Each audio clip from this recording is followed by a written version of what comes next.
Good morning, everybody. Good morning. It's 9:02 or 9:03, so I think we better get started. We only have an hour and a half for this, what I expect will be a very exciting panel discussion and a series of presentations on the issue of global health security. My name is Wolfgang Ischinger. I'm not a medical doctor. I come from the field of international security and diplomacy. But the organization that I chair, the Munich Security Conference, has discovered a few years ago that global health security deserves to be on our agenda just as much as climate security or energy security, or for that matter, military security, of course, need to be part of our agenda. So this is not the first time that I've been invited to participate in this important event here in Berlin. I'm very happy to be here, and I'll introduce what I think is a really impressive panel in just a minute. But let me, by way of introduction, just share a thought or two. We've just been chatting about this, and I think one of the phenomena which link global health security to other aspects of modern security, think of cybersecurity, is that the classic border. You know, here ends Germany and there starts Switzerland, and there is a fence or at least a visible border in between. That is less and less a reality. In health security, maybe more than in most other areas, borders don't play much of a role. Health, or the lack of it, transcend borders very easily, as we have discovered the hard way through the epidemics or pandemics that have broken out. I like to say that with security, and maybe in particular with health, it's a little bit like air. You take it for granted, you breathe it, and only when there is no more air to breathe do you notice it. And then you start to panic, and fear breaks out. International security has tended to regard health security for a long time as one of the quote-unquote soft topics. Soft topics. That was generally regarded as sort of secondary topics. No more. I think health security deserves to be on the agenda, right next, and not behind, not after, some of the other elements of international security. An epidemic, a pandemic, could easily kill more people than any conflict. For example, in the year 2016, according to my data, less than 100,000 people, it's a large number, less but fewer than 100,000 people died in wars from classic shooting conflicts. A pandemic could easily kill a multiple of that. So that gives us a sense of the dimensions that we are looking at. And of course, health security is about more than just preventing pandemics. We have seen in recent conflicts, especially in the Middle East, that destroying healthcare facilities has become an unfortunate, a regrettable, a despicable practice, a tactic in the conduct of war, of conflict. Half of the world's population lacks basic health care, which severely limits life expectancy and, of course, stunts economic growth and stability. So how can we make sure that health security receives the political attention it deserves, not only here in this country, but throughout the Western world and globally? And how can we make it into an even greater priority? And finally, how can technological innovations and public-private partnerships, for example, help to advance the global health agenda. So here's just a brief word to introduce my panelists. You should be aware that one of the panelists announced in your program had to cancel at the last minute. The minister from Iran is not with us today, which is regrettable, but the others are.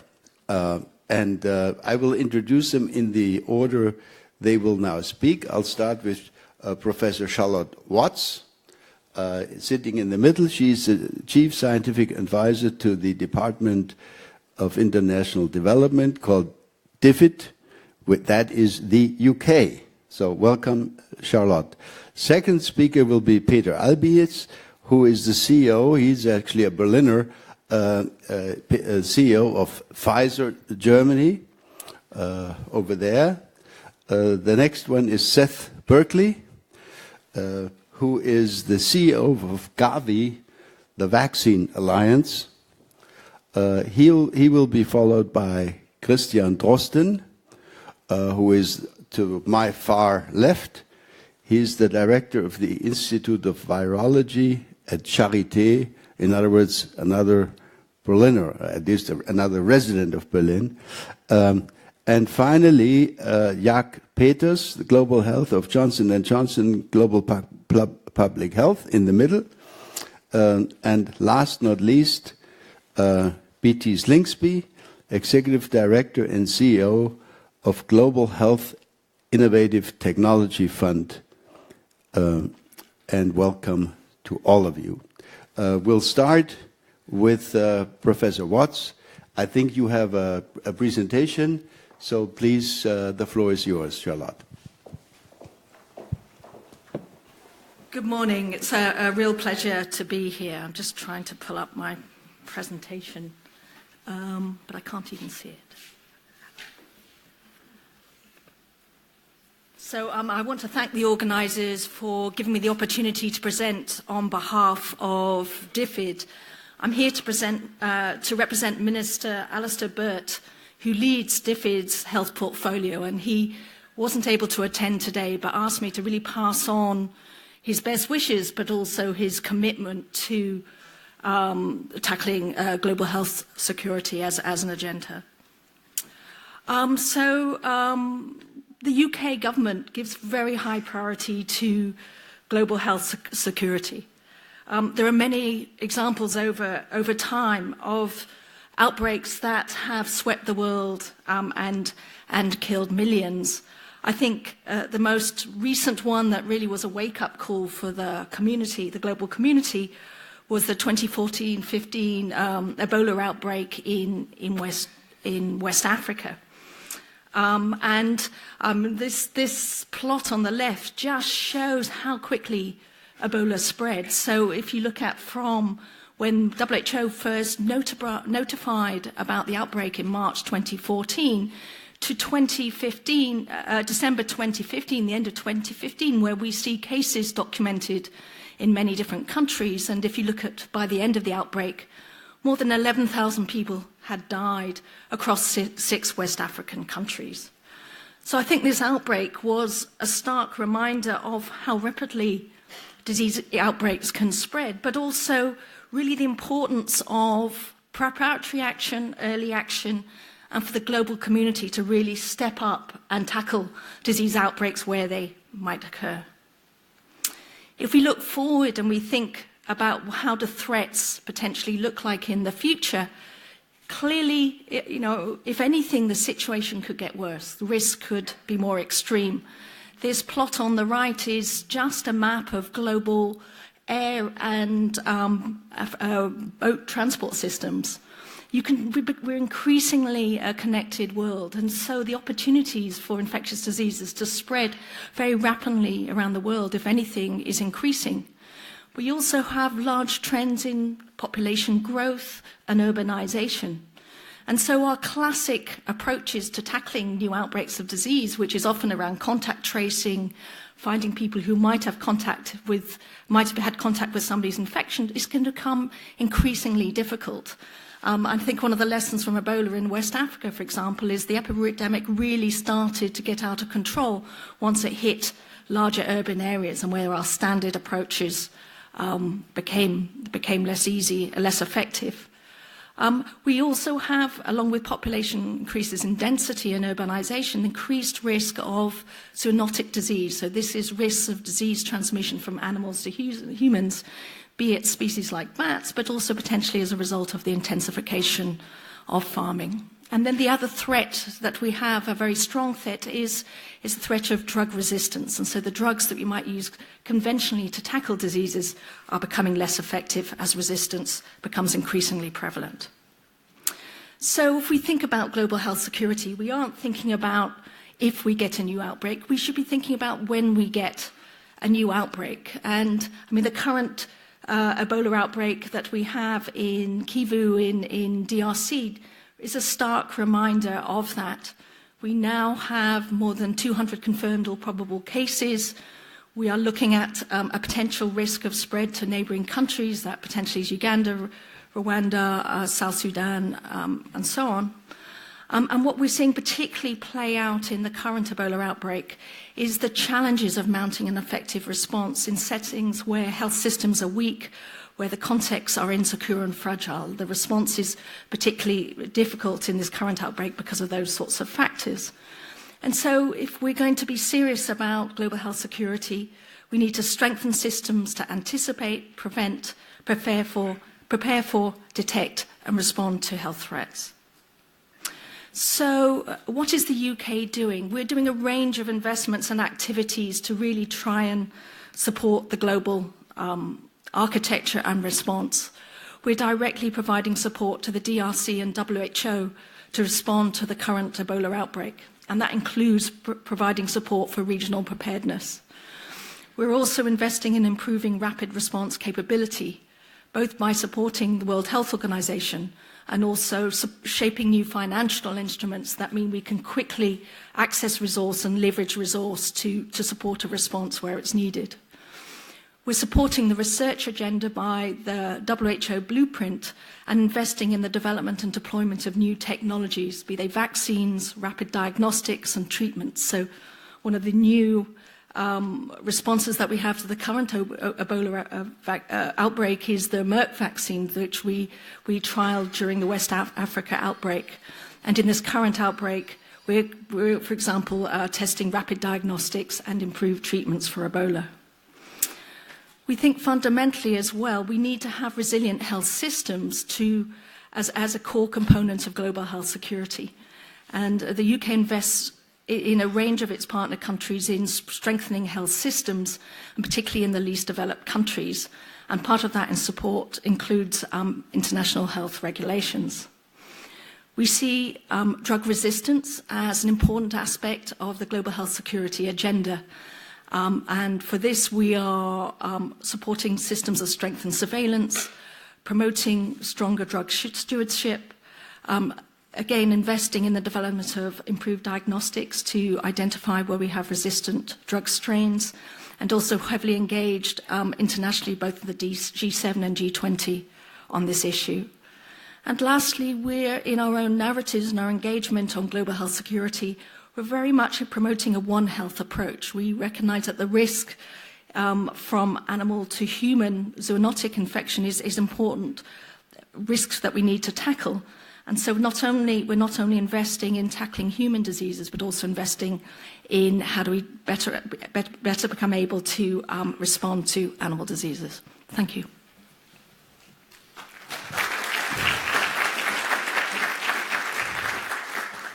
Thank you very much. And we'll go straight to our next speaker. That's Peter Albiez of Pfizer.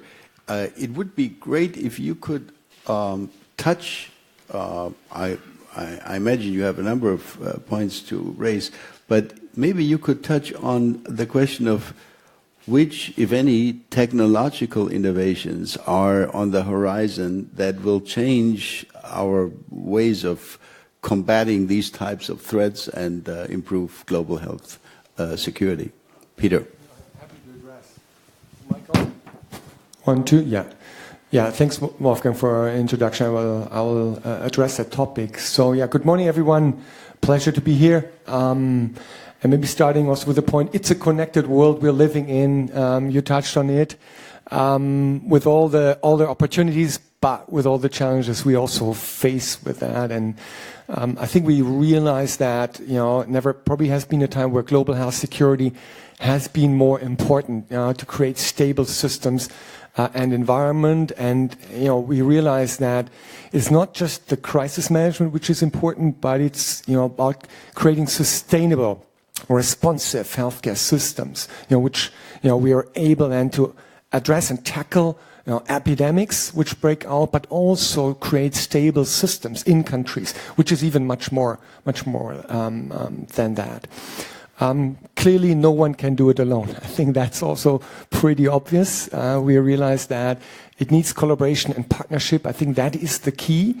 We need to bring that together. And as a pharmaceutical company, we are happy to bring ourselves in and work with others together. I think we have capabilities which we can apply to those challenges. One is research, our capabilities in research. The other one is knowledge of healthcare systems, and also managing complex situations and dealing with that. I think that's some of the aspects which we can bring in. Let me go into some of specific examples how we've started to contribute to improve healthcare systems. Now, I think one of the first ones, one of the biggest challenges is AMR, antimicrobial resistance, which has become a big healthcare challenge all over the world. And we have signed the Davos Declaration in 2016. So now I think we have a platform where we can collaborate with others and work with them to tackle those diseases. Beyond that, there is some other programs we've started to support and work on. And one is surveillance. So Pfizer sponsors and supports a program called the Atlas program. That's an AMR surveillance program. It's quite some years already underway, 14 years now. We have rich data. It monitors resistance patterns. And I think that's a first important thing that we do this, if we have a better and deeper understanding. Where do we see these resistance patterns? How do we enable real-time access to those patterns, not just for us, but for anyone who can and wants to use these data? And that is across 60 countries, so it's quite big. It's 700 sites which are involved, and that creates the base to address and tackle those aspects. Other aspects are education, so we have quite a large education program underway. We teach about 16,000 healthcare professionals in that arena, supported stewardship, etc. So I think that's certain aspects and elements which help to address that. Another big one, a big initiative, probably our largest global health program, was on eliminating trachoma, so the World Trachoma Initiative, which is long underway. Trachoma is a leading cause of infectious blindness. Now, also here, I think the aspect is important. How specifically, where is the need specifically? What do we need to know to manufacture the right amount of antibiotics and meet patients' demand? Now, what we did, and I think that's the first aspect of technology, we see that through digitalization, there is a new ability to create connectivity and get involved, and especially, I think, for countries in Africa, which are kind of separated from developments in the past. Now, with the huge spread also of smartphones, mobile devices, there is a new opportunity to create access. And maybe one example in that context, what we did, so we used smartphone technology and created, with our partners, a massive door-to-door global mapping program to provide district-level data on trachoma. And that was about in 29 countries where we did that. So with these new opportunities which we had in place, this enabled us also to survey in 3 years more data than it was possible in formerly 12 years. So that has rapidly also already increased our knowledge and capability. So we have been in the position to double our donations, extend commitment also to 2025. I think that's first steps, how we can build on it and improve on that. Maybe third and last aspect, when we talk about healthcare security and crisis management, we talk a lot about infectious diseases. We should not forget that non-communicable diseases, are a big and increasing challenge also to the stability of systems. So that's a big challenge we're underway, we face as well. We are part of Access Accelerated 1, with whom we partner also since quite some time. For example, cancer in Africa is a big challenge where we also work with local communities, get into the healthcare systems, building infrastructure, supporting them on the ground, and give them access to also the latest medicines which we have in our portfolio. Now, just to summarize it up, this is all first steps which we've taken in many aspects, but we see it progressing, and I think the key thing I want to mention is we see that partnership is progressing. So it becomes more and more natural that we work with others together and we build on sustainable programs. Much more to do, but I think we are off a good start to build on that and to drive further improvements in addressing the global healthcare issues. Thank you. Thank you very much, Peter. Thank you. Next speaker on my list is Seth Berkley, the CEO of Gavi, the Vaccine Alliance.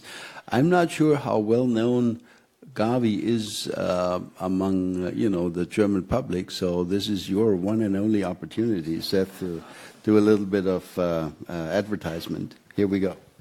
So thank you so much, and I'd like to start actually to acknowledge what Germany has done and your own leadership in bringing together, as you said, the health security issue with traditional security. We held our replenishment conference in 2015 here in the lovely city of Berlin, and at that time, Angela Merkel, as the first part of her G7 presidency, launched her 6-point plan because of the crisis that was going on in global health security. And I think that leadership has certainly paid off, and it's quite important. Germany has a new opportunity as having a seat now on the UN Security Council to be able to think about bringing this forward as an important priority, and I hope they take advantage of it. So the timing of this is really quite important. Charlotte did an excellent job laying out kind of the story behind it. I want to go one step further and say it is an evolutionary certainty that we will have more outbreaks. And of course, as we go from population of 7.5 billion to 11 or 12 billion, whatever it's going to be, as we have further urbanization, as we have desertification, as we have problems with, we already have 65 million displaced people, this is going to really accelerate. The population of Africa is going to quadruple by 2100. So, this is the scenario we have. And what has to be critical for dealing with this is prevention. It's not prevention, as you already heard, it's not walls. It's prevention of spread of disease, which means dealing with it at source. Building resilient health systems we talked about, taking advantage of tools, and having strong R&D. And so there is a great opportunity to do it. So I'll take my 1-minute advertisement. What Gavi does is we help poor countries with vaccines. We work with the 73 poorest countries. That's 60% of the birth cohort of the world. And what we do is help bring modern vaccines to them, but also help build their health systems up, and that's important. We also manage the stockpiles globally of vaccines. So yellow fever, cholera, meningitis, and of course, you've heard about already the Ebola vaccine, which isn't licensed yet, so we don't call it a stockpile, but we did an advance purchase commitment to make sure there would be doses available.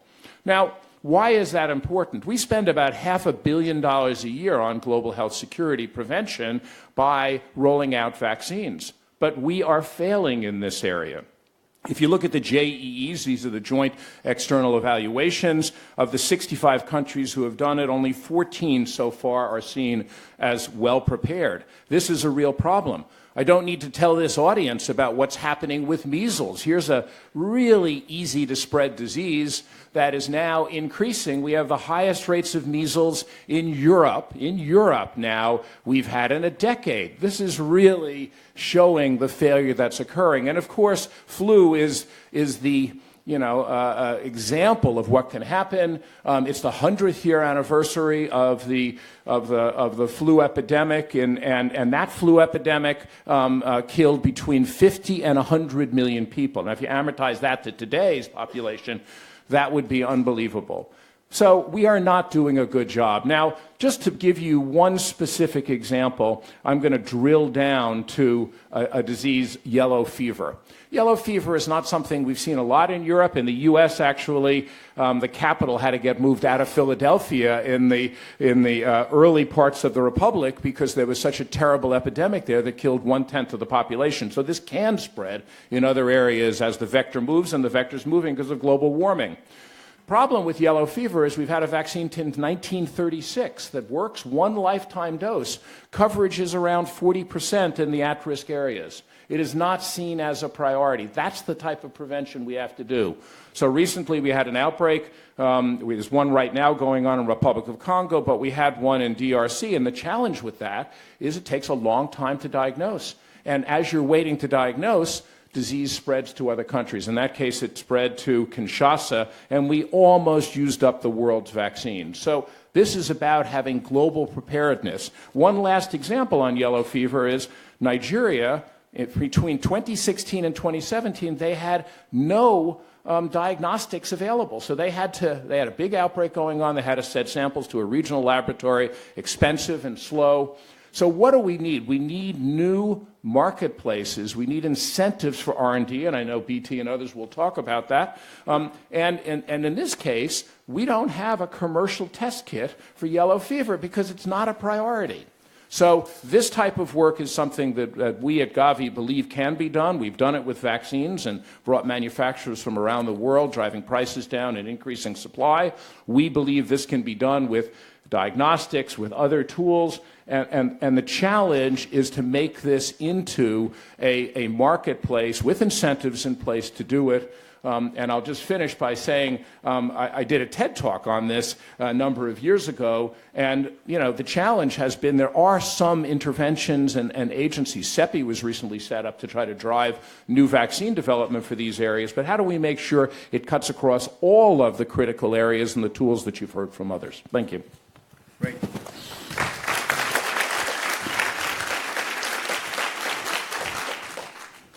Thank you very much, Seth. The next one is Professor Drosten of Charité here in Berlin.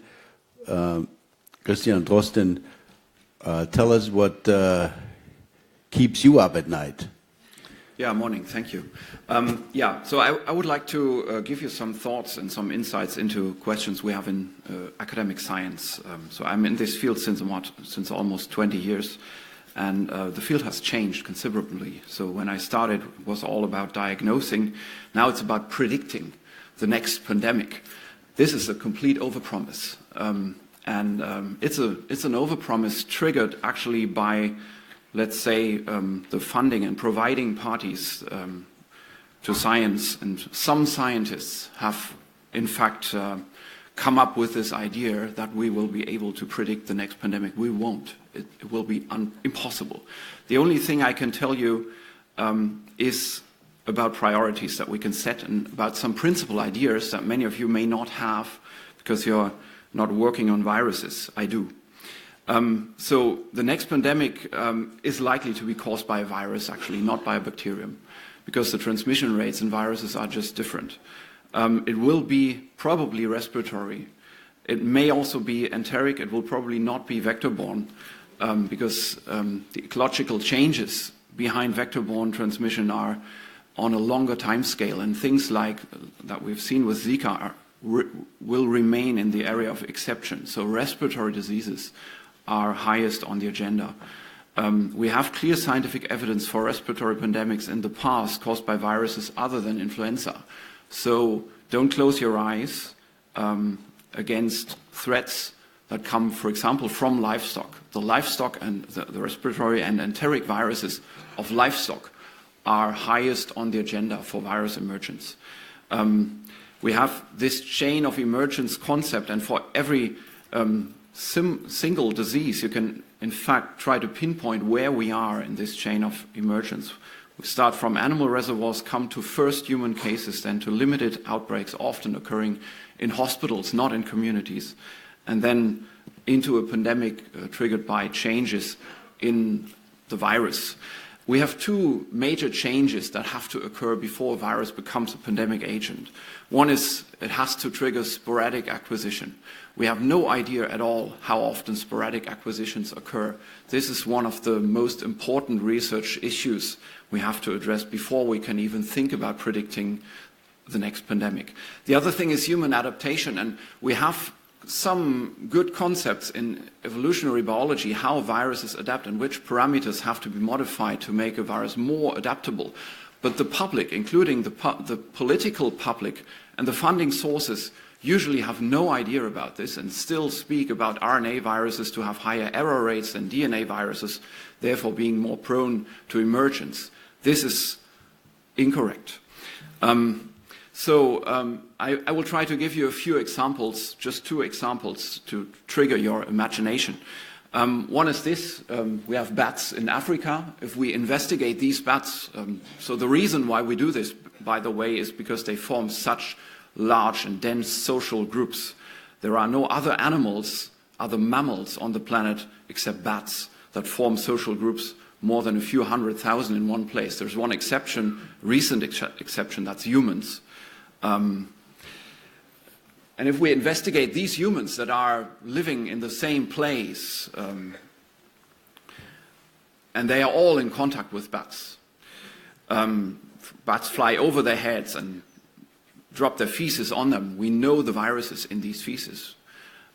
We can isolate these viruses in bat feces or bat organs in the lab and grow them in cell culture, study them, and make diagnostic tests like this.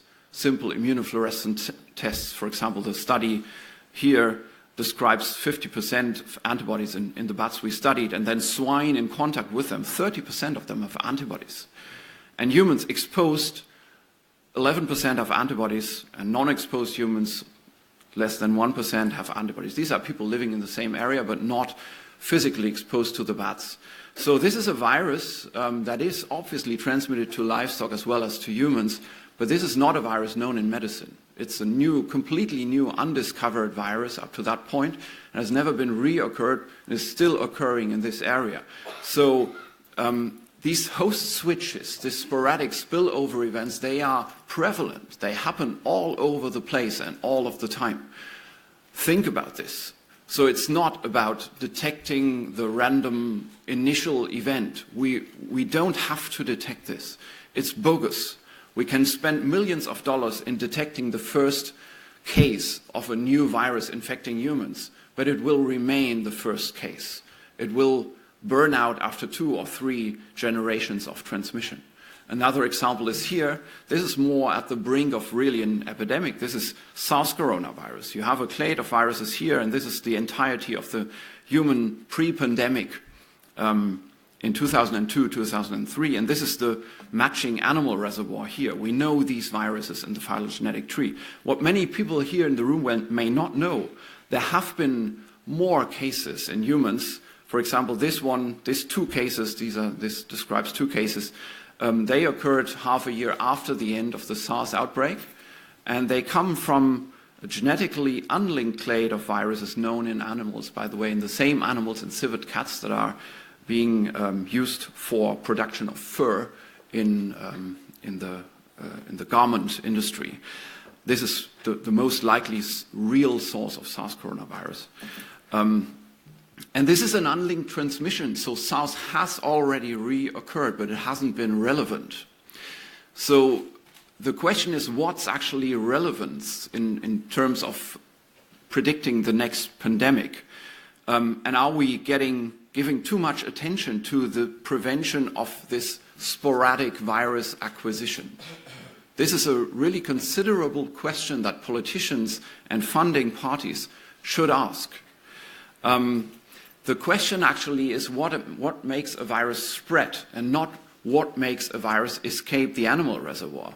And there is a technical parameter that we know in evolutionary biology that's completely understudied, which is a term, first of all, called fitness, so the number of progeny per generation 0, in generation 1. And this fitness of a virus seems to change along the chain of transmission. So the black virus here is still a harmless virus coming from the animal reservoir, and it remains harmless in the first steps of human-to-human transmission chains. And that at some point, the virus flicks the switch. What does it do to do this? Well, there is a parameter that describes much better than just the error rate of a virus. So it's not like the error rate, the higher it is, the more dangerous the virus is. This is a complete misconception. Viruses with a high error rate are not very fit.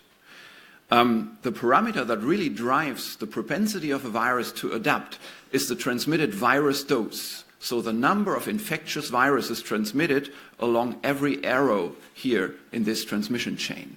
And this is a parameter that we can influence, but we don't have to influence this by means of virological methods. We can influence it by vaccines or drugs. That's what we actually unconsciously do when we apply drugs. But we can also do this by modifying the contact between patients in hospital and by hospital infection control.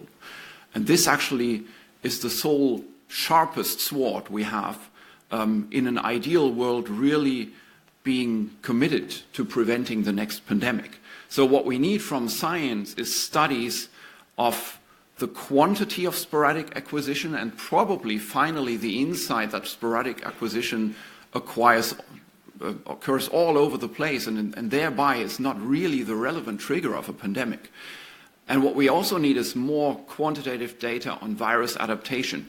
So let's face it, we have to invest in basic science in viral evolutionary biology, or we won't be anywhere. We will still follow the same misconceptions that are around in the funding and political sphere. What we also need is from the public health community a much better approach to data sharing. It was much more open when I started my career in SARS in 2002 than now. Everything is completely blocked. There is no information sharing. And, the reward mechanisms in academic science, including the journals, play a bad game here. So we have to deal with this, with these mechanisms. In the capacity building field, yes, we need vaccines and drugs, but we need more training and better knowledge in infection control. This is the most immediate and most effective measure to prevent nosocomial outbreaks, which are the first step in virus emergence. And then in the patient care area, we need to invest in diagnostics and stop the cost cutting in diagnostics in hospitals. Because if we don't even look at patients and causative agents in patients, we will always be running after the events. And we need to invest more money in just the hospital laboratory. And we have to start in the Western world, where the cost cutting is increasing and increasing. And this is really the biggest error we can make. So we are reducing our best resource that we have by economic considerations that save like 0.5% of the budget of a medical center. Thank you for your attention.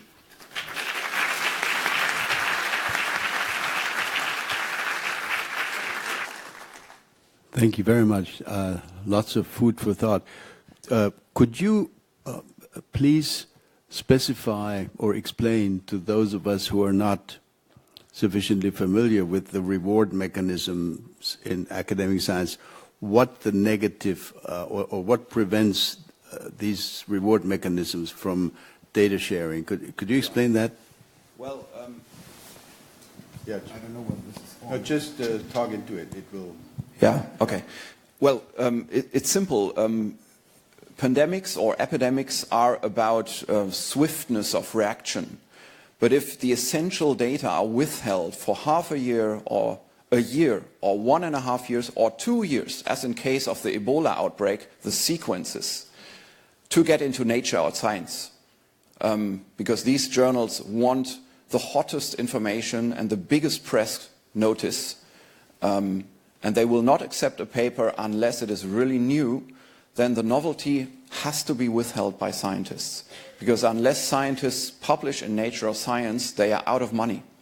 So these funding mechanisms in those fields of science that are very close to public health, including public health scientists themselves, who are often not members of universities, but still they want their papers in the biggest journals.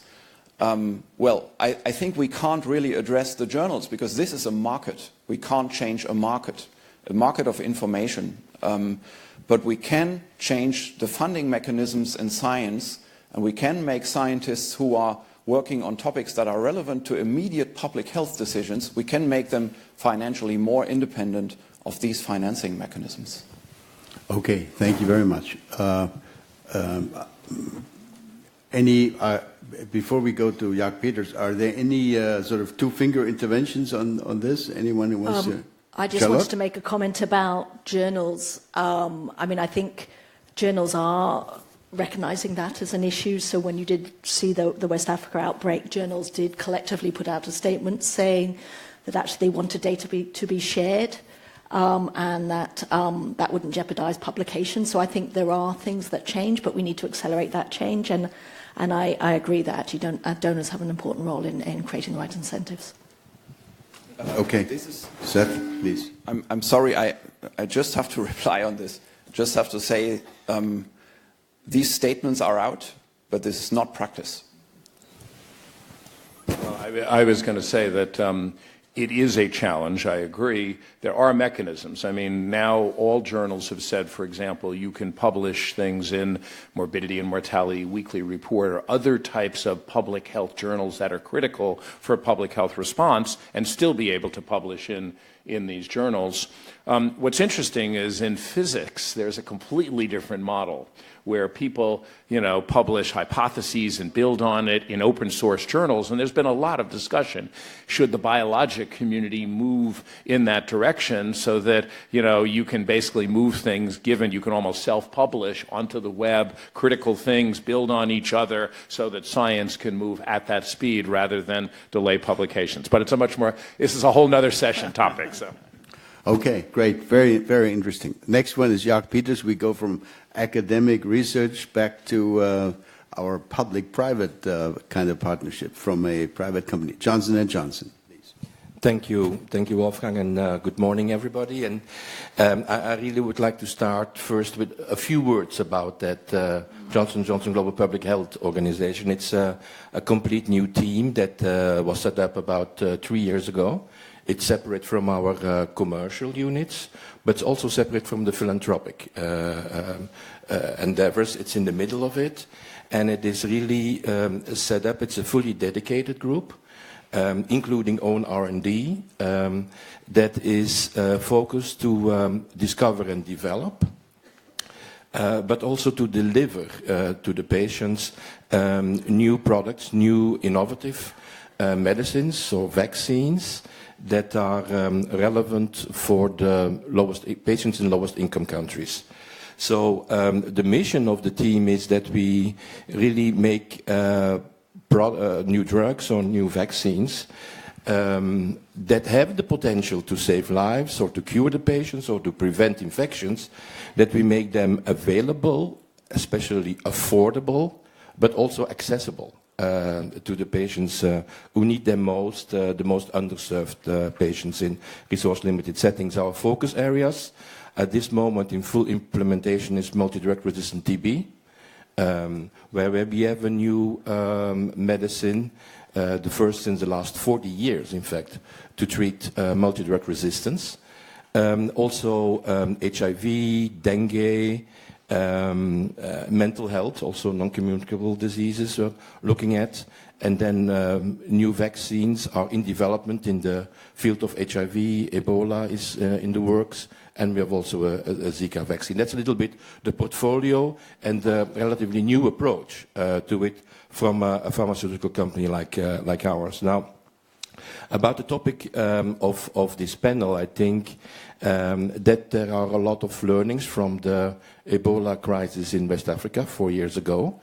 And I can say from the moment that there was a request for everybody should work together here, that our company was one of them who responded very, very quickly. And we had a Ebola vaccine in development but we had the opportunity to accelerate the development. That was absolutely needed.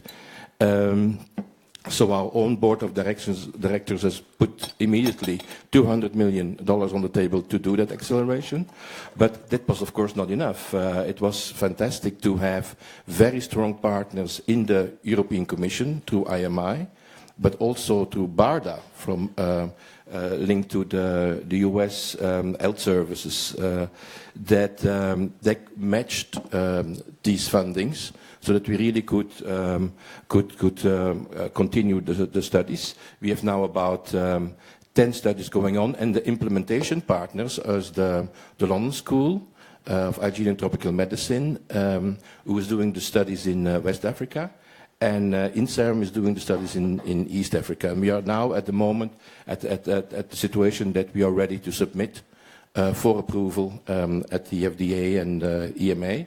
And we have also at this moment 2 million dosages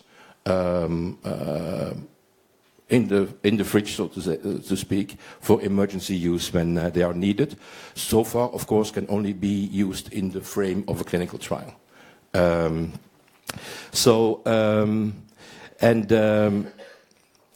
Very important to understand also here is that it was thanks to an investment and funding from the NIH. Many years before this Ebola outbreak, that they were asking our company to work on new vaccines against Ebola, because there was the threat of bioterrorism. So, and we all know that the development of new medicines, new vaccines, it takes 10 years or more.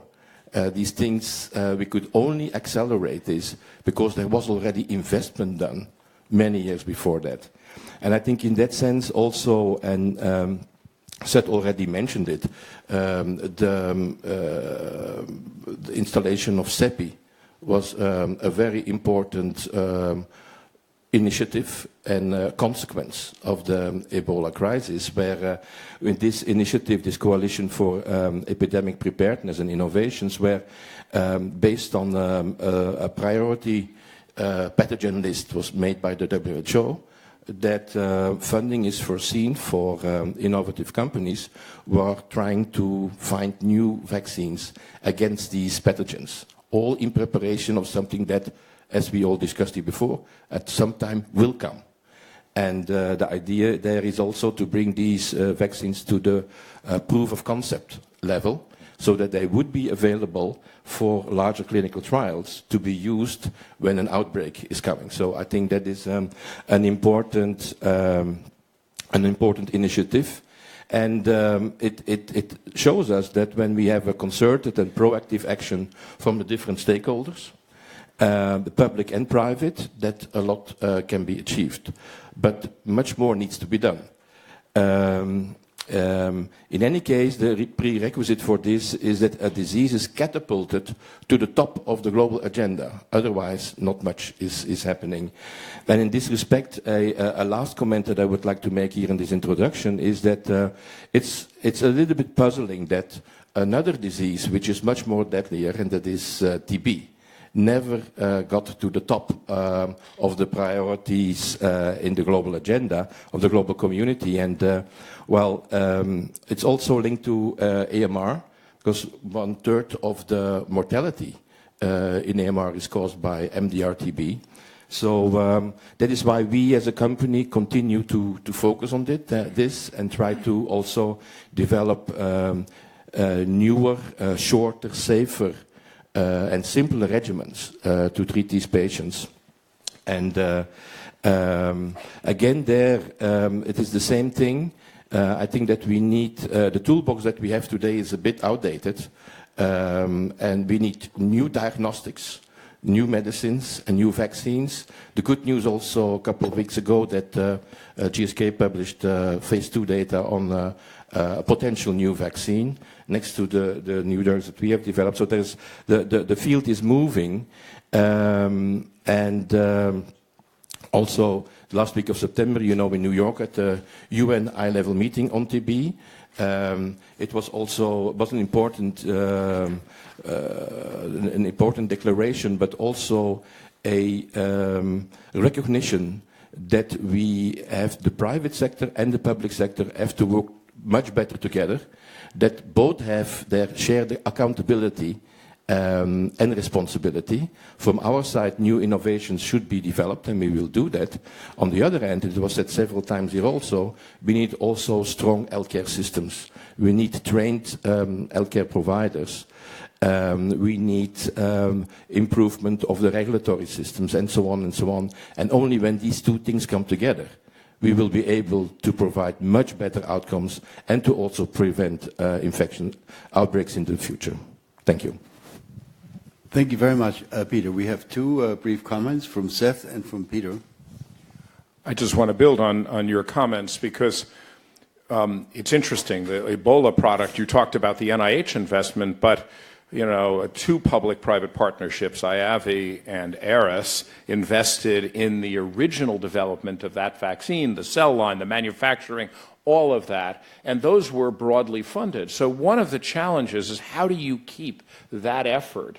And the tragedy, and you talked about the GSK announcement, ARIS had a big success. And the first, you know, breakthrough of a new vaccine for TB, it's a phase 2 trial. It's not finished yet, but they announced a few days later that in essence they were transferring their assets over to IAVI because of financial reasons. So one of the challenges is how do you keep long-term interest in these type of investments? I mean, HIV, we still need an HIV vaccine, you know, but to do that, you have to keep investing in the science, or TB and any of these others, and it can't be the thing that jumps to the top of the list for a while. I mean, I tried to raise money for Ebola after everybody committed for Ebola to pay for the vaccine, and all of a sudden people, Ebola, that's yesterday's problem, you know, and so that's what we really need is this. And in defense, you do this very well. You know, you invest over decades. We don't do that in health. Peter? Yeah, I want to build on that aspect. I think we see a lot of dynamic in research in terms of vaccines, right? I mean, a lot of investment is done and companies are involved. I mean, let's just look at another aspect, which is antibiotics. I mean, which is critically also to address antimicrobial resistance and all those challenges. And that's far off. I mean, in terms of new products in the pipeline, etc. And why is it? Because our current incentive systems don't work that way. And you made the point. We follow where there is a market. I mean, it needs big investment. Let's not forget $1 billion or more, to bring a new drug to market. So I think we need to fundamentally think about what kind of investments can drive companies to invest in this kind of research for antibiotics. We need to change the way. If it's just the way we incentivize in markets today, it won't work. It is questions about, is it about IP transfer, etc. I mean, new, fresh, innovative models. I think it's what it takes to really see a flourishment in investment in antibiotic research. Okay, thank you very much. Ladies and gentlemen, after our next speaker, we come to our Q&A session. Can I just get a show of hands? I want to see how many people want to ask questions. Oh, yeah, I see quite a few of them. So just make sure you remember your questions. I'll call on you in just a few minutes. Our last speaker is Dr. B.T. Slingsby, CEO of the Global Health Innovative Technology Fund. Here you go. Thank you. Good morning, and it's a pleasure to be here today. What a fabulous panel. We've heard from an array of panelists, anywhere from academia to private sector, from government to public-private partnerships. And I hear kind of a common message throughout the panel, and that is that we definitely need a pipeline of new diagnostics, potential vaccines, potential medicines for these diseases that could impinge upon our global health security. The other message is that there is really not a strong market incentive for pharmaceutical companies to invest in the R&D of these vaccines, medicines, and diagnostics. Essentially, we have more or less a failure of the market. It takes anywhere from a decade, or actually even longer, to discover and develop a vaccine or medicine or diagnostic. And it can't just be a spurt of funding here and there. It actually has to be a sustainable stream of funding over a decade or two in order to get these products out. Now, I'm from the Global Health Innovative Technology Fund, GHIT Fund, and our organization was set up around 6 years ago precisely to solve this challenge. How do you create an incentive? How do you create a mechanism to fund a pipeline of potential innovations for these global health products, these public goods? These medicines, these vaccines and diagnostics that are essentially more or less not profitable. The fund was set up as a matching fund. A matching fund from, you take, let's say, $25 million from the private sector. Companies like Johnson & Johnson, or in my case, a lot of our companies are Japanese companies as we're based in Japan. And with that $25 million, then we match it with contributions from the Wellcome Trust and the Gates Foundation, from civil sector. Now combine those two, and then you have $50 million. And then we match that again from a commitment from, in our case, the Japanese government. So it's a matching fund. Everyone leverages their funds together. In sum, it's a $100 million fund. And that's where it started at. And today we're at $350 million, all in the same mechanism of matching. And with that $350 million, over the last 5 years, we've invested in over 42 potential medicines, vaccines, and diagnostics for such infectious disease. Particularly in terms of tuberculosis, we have an interesting rapid diagnosis, point of care, diagnostic test, but that's being developed between Fujifilm and a nonprofit based in Geneva called FIND. It's kind of like a urine test, rapid diagnostics, which means you get the result in 2 to 3 minutes. It will cost less than $1. But these are the types of innovations that are needed to combat the infectious diseases that we're discussing today. The other problem that's kind of hinted in today's discussion is the sustainability of this funding. Now, unfortunately, we live in a world where borders are less and less. We heard today from the chair that really we live in a world where with IT and with human mobility, with infectious disease, there's less and less borders. But on the other hand, the political front, general populations, particularly in my country, the US, or in the UK per se, they want their borders back, almost. So you actually have a juxtaposition. And so how do you create the story domestically within each country to provide funding for global health issues? They're really not considered national issues. Or is that just a difference in communication? If we were to combine these, if we were to label these global health budgets as actual biosecurity budgets, then potentially we'll be able to use the budgets that are tied with kind of the national narrative as opposed to the global narrative. In the case of the GHIT Fund, it's set up as a Japan international organization, so one of Japan's flagship organizations for global health R&D, and it's specifically with Japan Pharma, primarily Japan Pharma, with some of the civil foundations and the Japan government. So it's Japan's flagship entity for global health, but it's really solving a global problem. It's really solving the problem of how do you create a sustainable stream of funding for these global health products. I hope that helps with the discussion today. Thank you.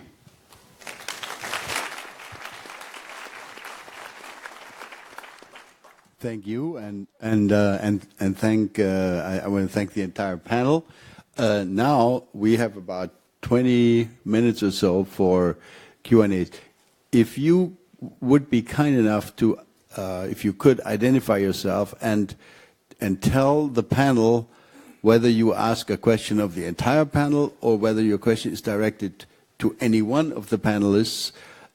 We'll maybe start by taking 3 or 4 questions or 4 or 5 questions, then go back to the panelists. I'll start with the gentleman over there in row 5 or 6, and then the young lady in front. Yes, you'll be second. Yeah, my name is Konrad Reinhardt, and I'm the chair of the Global Sepsis Alliance. And I find that this is a very intriguing discussion, and you have rightly mentioned at the end that how should the population in the so-called developed world understand that there's infectious diseases is still a threat. And I think we need to increase awareness in general of the burden of infections, which is not only there and not only comes over in the case of Ebola, but still that we have a large burden of infectious diseases and sepsis in the developed world. So sepsis is the #1 cause of hospital costs in the US. And it was a pity that in 1974, the Surgeon General in the US made a statement that the book of infectious diseases may be closed.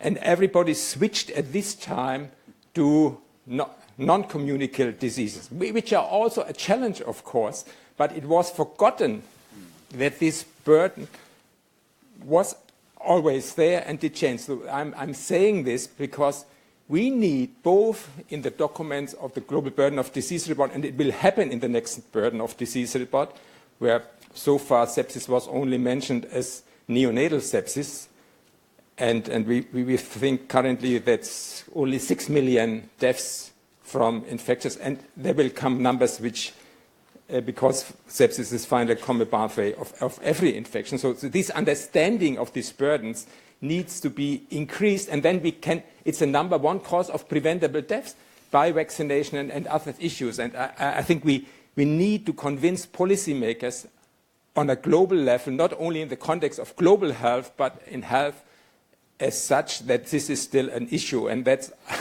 it was a comment, but I wonder whether you agree and how we can do it. So we have this WHO resolution who says we need to increase awareness in general on this issue. Thank you.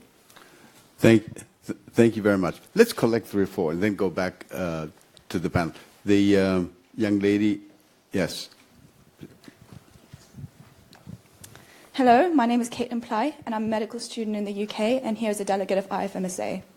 My question is for the entire panel, and is how do you predict climate change will affect global health security? And also, reversely, how does global health security affect the environment, and how explicitly can we harness these security mechanisms to have a positive impact for our planet and future? Thank you. Okay, now we'll take the 2 gentlemen up there in the middle.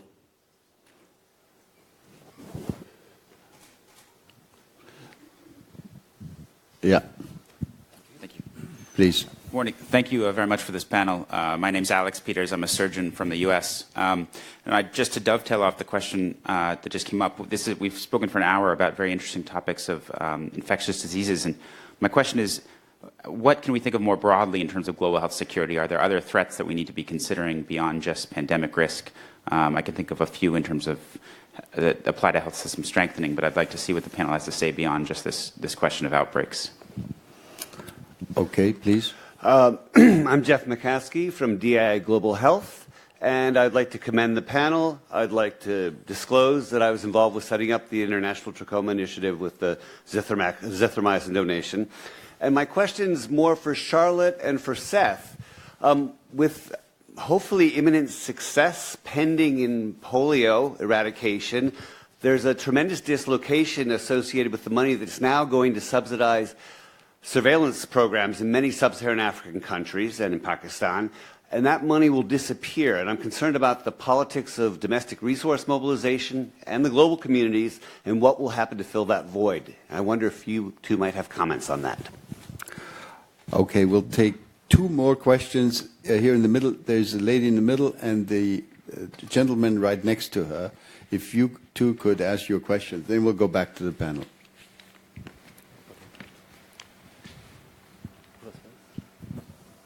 Yeah. Okay, I don't need a microphone. Prepare to speak without. I'm Anna Hedberg. I worked for the last 20 years, mostly out of South Africa, designing health information systems, what's called the district health information system. I'd like a question to the whole panel related to what I see as a big hole in your perspectives, and that is, where are local communities in your perspectives and your action plans? Because the bulk of the resources spent and resources wasted in any big outbreak is actually individuals, families, and communities. And I would like to know from you what you see from your point of perspective. What are you doing in that area? So not only viewing the victims, so to say, as victims and consumers of your solutions, but actually as actors. The second quick question, mostly to Pfizer, is that, and I agree with you that there's a lot of digital solutions and potentials out there, but we have also seen that that is increasingly being bastardized through fake news, anti-vaccination stuff, etc., etc. So the same tools we hope to use for positive gains is actually being bastardized or made into something very negative. And again, how do you see from your perspective that you can actually counteract that now and not at the point when the senators in the US is calling you in, asking them, what are you doing? Thank you. Thank you. Could you pass the microphone to the gentleman to your right? Yes, please. So, thank you very much. I'm Charles Bate. I'm from Makerere University.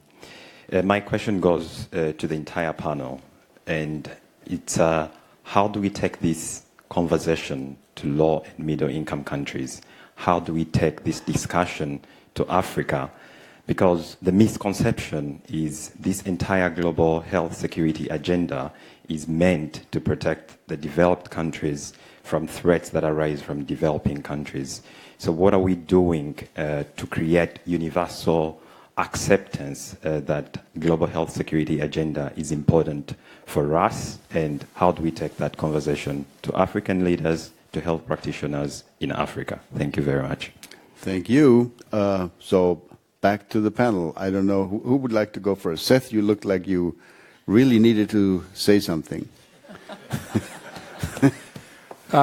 Thank you. I'll comment on a couple of things, but I think a lot of these questions are for the whole panel. I want to start with the first speaker, and it's funny you brought that up. For years, I talked about that Surgeon General. As you can imagine, it's perfect for my narrative. Of course, it turns out to be an urban myth. It was never said, and I just point you to Michael Spector wrote an article in the New Yorker where he documented all of that. But the intent behind it is absolutely right. And one of the challenges is when you control diseases disappear. So the problem we have now is people don't know. Most of the people in the low-income countries we work are scared of these diseases because they see people dying left and right. They want to protect their children. Here in Europe, people think, well, my kids are healthy, side effects, fake news, and why do we want to do it? So how do we make people understand that these are really bad diseases without scaring people to the point where they don't want to look at the stuff anymore? And that is a huge communication challenge we have to solve, but it is the right challenge. Just a couple of more quick comments. I thought the person working on DHIS2, which, by the way, you're a hero. We're 50 of our Gavi countries are rolling out DHIS2, which is a way to get sharing of information and ability is great. But your question on getting local communities, from our perspective, the whole idea of reaching the unreached is about this. The places you're going to see the worst epidemics are places you don't have vaccination today. If you don't have vaccinations, there's no health worker, there's no cold chain, there's no supply chain, there's no data system. And so, if they get a disease, if they get sick, they're more likely to die, it's more likely to spread. So what we need to do is build the resilient health systems, but we got to start where people are being missed. And that's not the traditional way we think about it. And so at least, that's the core hook to our strategy. One last comment I will, and that is on the question on middle-income countries and lower-income countries. They bear the burden of these outbreaks, not wealthy countries. One of the reasons, though, to get attention to wealthy countries is they often control global resources. So we need to do both. But again, the real challenge is building those resilient systems. And you know, the polio program was set up for polio. What we need to do now is make sure we set up surveillance systems that are for all diseases, not just for one disease at a time. And building those type of resilient systems is how we're going to move forward. Okay, Charlotte, please. Great, I'll pick up on a few. I think the first one was my colleague, which is basically the Brexit question. About, you know, how does the UK's position on global health change? And it doesn't change. So we might be in the process of revisiting what's our relationship with the rest of Europe. But in terms of our engagement globally, that commitment hasn't changed. So, you know, we remain committed to the 0.7 of GNI committed to development. We spend about 10% of that budget on global health. Global health security is part of the motivation, but actually the bigger part of the motivation is that we want to invest in improving health worldwide. And we think that's because it's the right thing to do. It's a moral argument. And when we poll the public, they're very behind that. They want us to respond. They want us to be engaged. So, you know, we are still firmly committed to a multilateral, strong response on global health. In terms of the issues around surveillance, I think Seth captured it perfectly. I mean, I think we're very aware of the need for sustained financing. The questions are, how do you make that, how do you get that right, and how do you think about broadening and using that investment to support systems of surveillance for a range of different types of disease. In terms of the issue of Africa, yes, I mean, global health security is an issue for all of us. And I think, you know, when we're thinking about Africa, the thing to really acknowledge is that's where there's huge amounts of expertise too. It's that capability that we need to draw on globally. I mean, if I look at DRC, if I look at Uganda, they know how to deal with hemorrhagic fevers. You know, they're able, for example, Uganda were able to detect cases, potential cases coming across the border very rapidly. So we have to be very careful about any sort of paternalistic language when we're thinking about how do we work together to tackle a range of quite severe infectious diseases. And lastly, the point about community engagement. I really value that comment because in the end, again, it is communities, it's health workers who have that expertise and experience. For us, I think one of the lessons from West Africa is the real need to really draw on communities, to be working closely with communities. When we are supporting a response at the moment, for example, in DRC, we're looking very closely at getting insights from communities about where is their trust, where is there a breakdown in trust, what does that mean about ability to support a strong response. And we cannot take for granted, you know, we're talking here a lot about the investment in technologies, but we also need to be thinking about how do we invest in the political science, the anthropological insights that need to go hand in hand. Okay, let's take the two company representatives, Jaak and Peter, and then go back to you, Professor Drosten. Also a comment, so you'll be next, please. Yeah, I really would like to make a comment on the question on how to take this discussion to Africa. Of course, there is absolutely what is the sense of developing new tools when they are not reaching the patients. And so in our experience, the most important aspect in that respect is a clear sense of political willingness to change the situation. First of all, it was discussed several times here, the willingness to invest in the healthcare infrastructure, the delivery and the training of the healthcare workers and healthcare professionals. Also setting up specific programs, and I'm now talking again about MDR-TB, making the funds available to make it happen and to measure the results, the outcomes. And one of the champions that we see in the treatment of drug-resistant TB is South Africa. And South Africa has really stepped up in doing this, set up their national treatment program, and is now really seen as it's also pushing the guidelines. First of all, producing real-world data that were needed to very fast adoption of new innovation, developing their own real-world data, and based upon that, further pushing the guidelines to make sure that patients get much shorter, simpler, and safer regimens.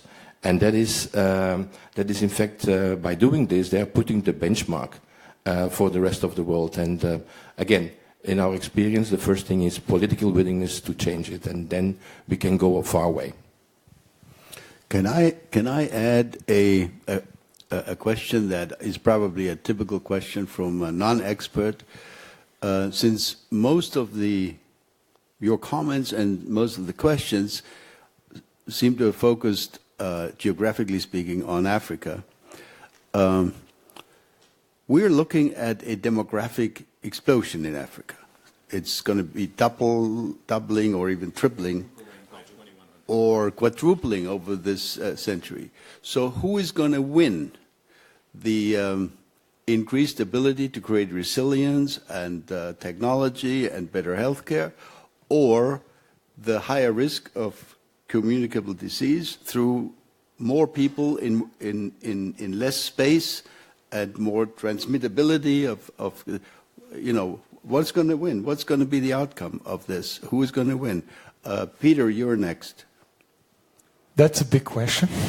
Maybe I address first the two ones and give a thought to your compelling question. So one was on the point, what do you do in terms of engaging with local communities, right? Where are you?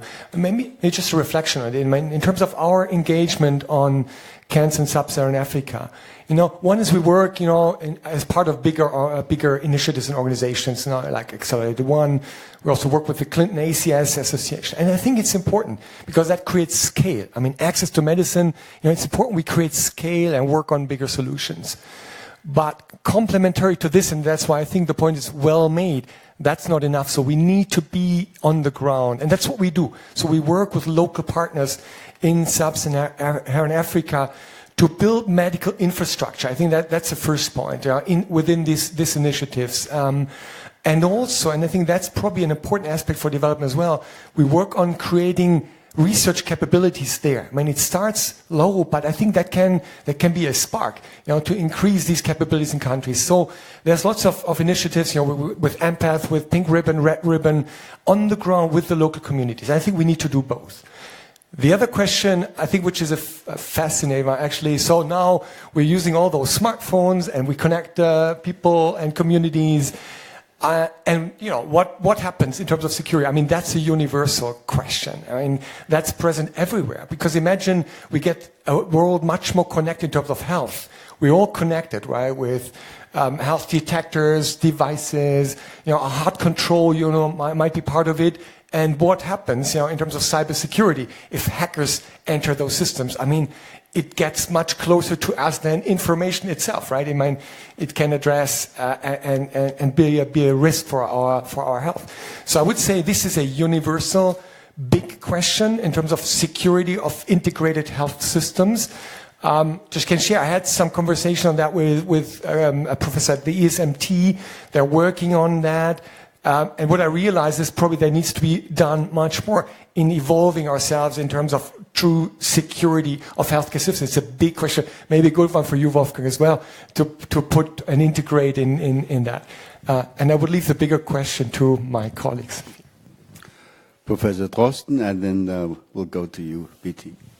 Yeah, so I would like to address the comment about how to involve Africa, and I think this should be, actually has to be generalized in the emerging diseases field, because these diseases, in fact, do not only emerge from Africa.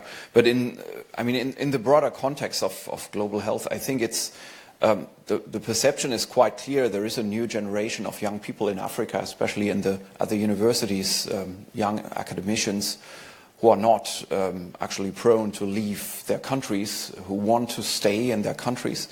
And this is, of course, the right development, and this has to be supported somehow. And our perspective here is the perspective of a Western country, of course, and we are thinking about how to foster this. And I think this is, especially in academic research, is a big issue for the funding organizations now. How to come up with programs that work enabling collaborations with African academic structures. So it's not getting the best minds out of Africa and putting them on professor positions here, but really working with structures that are already existing in Africa, and they are very diverse. So the first thing would be to recognize the diversity of African countries and how actually collaborative research programs would have to be tailored towards each country. And then, well, it's probably not only to fund the research itself, but in many cases, in many settings, the idea, to put the idea to life that there is a unity of training and research, so that there is not only teaching and education, but self-motivated research, bottom-up research for which some funds are necessary, how the funding side in African countries can be addressed to invest more, because the perception is that even in the most, say, modern academic systems in Africa, there is no money for own research. There is no money at all. There is money for positions of lecturers and so on, but no research. While there is big creativity, this is in fact what now brings young academicians to a point where they leave their countries, because they just can't live out their creativity that they have. And another thing, a real challenge that really has to be addressed here is, if we want to put research to life in African countries, we do not only have to pay for the research itself, but also for the administration of the research. So in fact, the overheads that come with research in Africa can exceed the actual project funds. And some funding organizations are still not aware of this. Thank you. So I wanted to address two questions, and that one is in terms of how we're engaging the local communities in the low and middle income countries, as well as the question from the medical student regarding climate change. In terms of engagement to the local and communities, it's absolutely paramount to all of our late-stage projects. For all of our clinical development projects that we're investing in, we do this with the universities, the research organizations, research institutions in the endemic countries. So for instance, we're funding a malaria vaccine between the University of Osaka and their partners are the University of Uganda and two research organizations in Cote d'Ivoire. Or in the case of an antimalarial therapeutic for malaria, it's in partnership with universities in Tanzania as well as in Peru.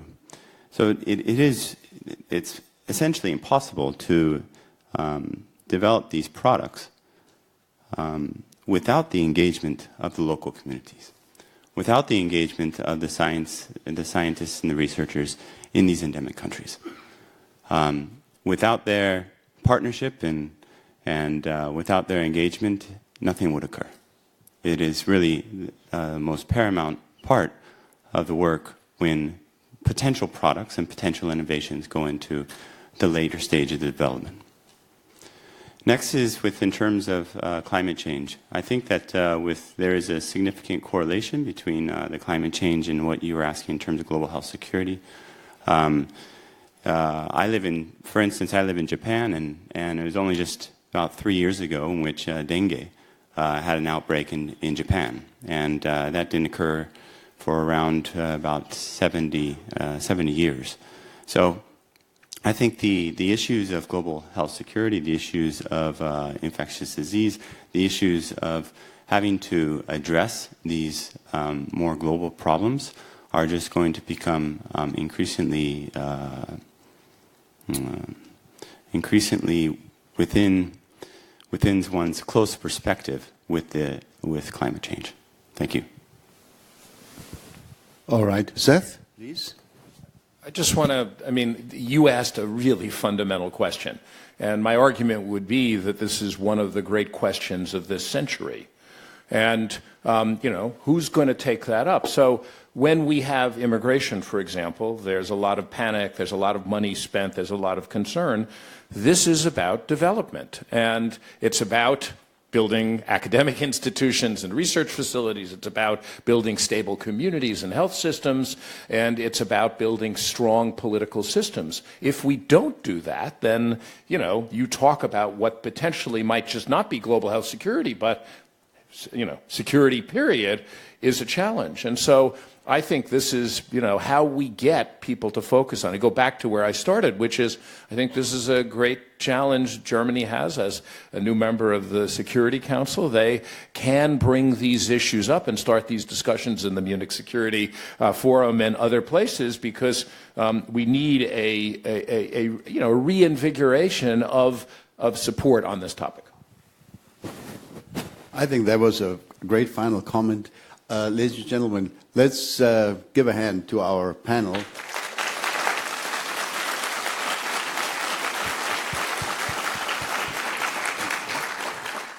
I want to thank all of you. I think this has been really a very interesting discussion.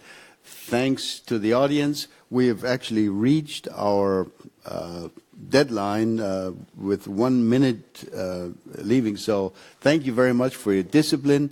Thanks again. Now let's have a coffee break.